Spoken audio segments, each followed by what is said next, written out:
Web TV Hindi में आप सभी को सुस्वागतम। जी हाँ, नागरिकता संशोधन अधिनियम यानी कि सीएए का जिक्र एक बार फिर बोतल से बाहर आ गया है। बुधवार को पश्चिम बंगाल की राजधानी कोलकाता में एक रैली को संबोधित करते हुए केंद्रीय गृह मंत्री अमित शाह ने सीएए को लेकर बड़ा बयान दिया।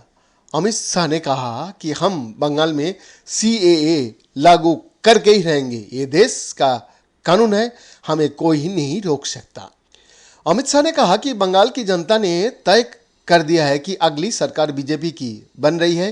अमित शाह ने कहा कि प्रधानमंत्री नरेंद्र मोदी बंगाल की जनता के लिए लाखों रुपया भेजता है, लेकिन तृणमूल कांग्रेस वाले ये पैसे गरीबों तक नहीं पहुंचने देते।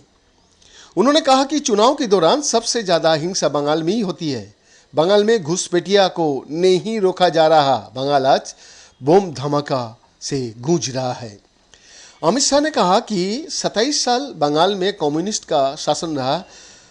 तीसरी टर्म में ममता बनर्जी की सरकार बनी। दोनों ने मिलकर बंगाल को बर्बाद कर दिया। पूरे देश में चुनावी हिंसा सबसे ज्यादा बंगाल में ही होती है। ममता बनर्जी बंगाल में घुसपैठ को रोक नहीं पाया है।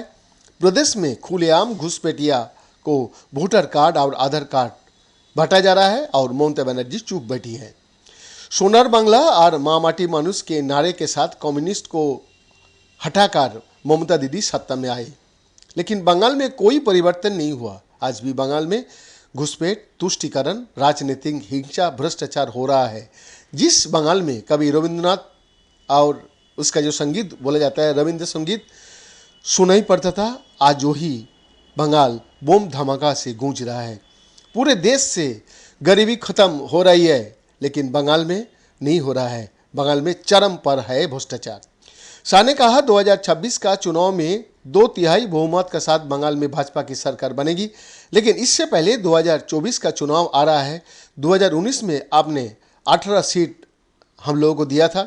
मैं आपसे विनती करने आया हूं कि 2024 में इतनी सीट दीजिए कि मोदी जी को शपथ के बाद कहना पड़े कि मैं बंगाल के कारण प्रधानमंत्री बना हूं। शाह ने कहा कि मोदी जी ने पूरा देश से आतंकवाद को समाप्त किया है। बीएन का रिपोर्ट, एफ टीवी हिंदी।